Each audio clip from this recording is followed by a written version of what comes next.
Hey friends, welcome to Miss Afiza's class. Hope so you all are fine. So today we are going to study chapter 13 of IPC that deals with section 264 till 267. तो ये chapter 13 है, याद रखिएगा, और इसका topic है offence relating to weight and measures. तो हमारा पहला सेक्शन है 264 जो बात करता है fraudulent use of false instrument for weighting. तो पहले पढ़ लेते हैं। whoever fraudulently uses any instrument for weight which he knows to be false shall be punished with imprisonment of either description for a term which may extend to 1 year or with fine or both। कोई भी ऐसा person जो fraudulently इस्तेमाल करता है किसी instrument का जो वेइंग के लिए इस्तेमाल करता है, उसको नॉलेज है कि ये फॉल्स है, तो वो गिल्टी होगा इस सेक्शन के अंदर और उसकी पनिशमेंट होगी 1 साल तक की, या फिर फाइन या फिर बोथ। आपको पता है कि ये इंस्ट्रूमेंट सही नहीं है, फॉल्स है, लेकिन फिर भी इनमें कुछ प्रॉब्लम है, तो फिर भी आप उसको इस्तेमाल कर रहे हो तो आप इस सेक्शन के अंदर लायबल होगे। हमारा नेक्स्ट सेक्शन है 265 fraudulent use of false weight और मेज़र। कोई भी ऐसा पर्सन फ्रॉडुलेंटली इस्तेमाल करता है वेट को या फॉल्स मेज़र को जिसका उसको पता है कि डिफरेंट कैपेसिटी है फ्रॉम व्हाट इट इज़। मतलब कि ये बोल रहे हैं कि एक बोरा 5 किलो का है लेकिन एक्चुअल में वो 4.25 किलो का ही है, तो यहाँ पे ये झूठ बोल रहा है, फ्रॉड कर रहा है।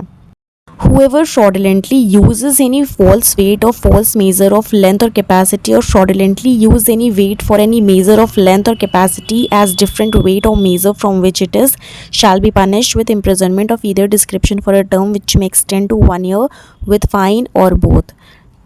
ये सेक्शन 264 का एक्सटेंशन है, उसमें यहाँ पे बात हो रही है 265 में फॉल्स वेट या मेजर।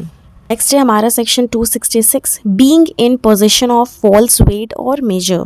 अगर आपके पास कोई भी पोजीशन है फॉल्स वेट का या मेजर का तो you will be held guilty under section 266। Whoever is in possession of any instrument or weighing or of any weight or of any measure of length or capacity, यहाँ पे length और capacity भी है, which he knows to be false, जो कि गलत है, intending that the same may be fraudulently used shall be punished with 1 year with fine or both। कोई भी अगर पोजेस करता है ऐसा इंस्ट्रूमेंट फॉर वेइंग या फिर ऐसा मेज़र, उसको नॉलेज है कि वो चीज़ गलत है, फॉल्स है, और उसका इंटेंशन है यहाँ पे कि वो गलत यूज़ करे, मतलब मेंस रिया प्रेजेंट है, तो यहाँ पे उसको फ़ाइन देना पड़ेगा प्लस 1 साल का सज़ा है।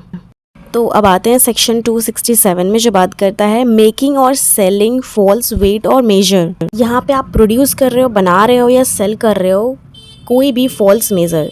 कोई भी आदमी अगर डिस्पोज करता है, बनाता है, जब उसको पता है कि ये फॉल्स है क्योंकि उसकी इंटेंशन है कि उसको यूज़ किया जा सके, दूसरे को उल्लू बनाया जा सके, समझ लो, या तो वो मेक कर रहा है, सेल कर रहा है या डिस्पोज ऑफ कर रहा है कोई भी ऐसी इंस्ट्रूमेंट को, मेज़र को जो कि गलत है, तो उसको सज़ा हो सकती है 1 साल की फ़ाइन के साथ। इस सेक्शन में अगर आप प्रोड्यूस करते हो, सेल कर रहे हो, डिस्पोज कर रहे हो रॉन्ग इंस्ट्रूमेंट, बैलेंसेस को, वेट को, मेजर्स को, तो आपको इस सेक्शन के अंदर गिल्टी ठहराया जाएगा। ये बेलेबल ऑफेंस है, non cognizable and non compoundable है। कम टाइम में मैंने बहुत ही स्मॉल वीडियो क्रिएट किया है दोस्तों आप लोगों के लिए, क्योंकि हर कोई अब के ज़माने में नहीं चाहता कि कोई लंबी लंबी लेक्चर्स देखे। छोटे लेक्चर्स में अगर आपको समझ में आ गई होगी तो मेरे चैनल को लाइक एंड सब्सक्राइब करना ना भूलें।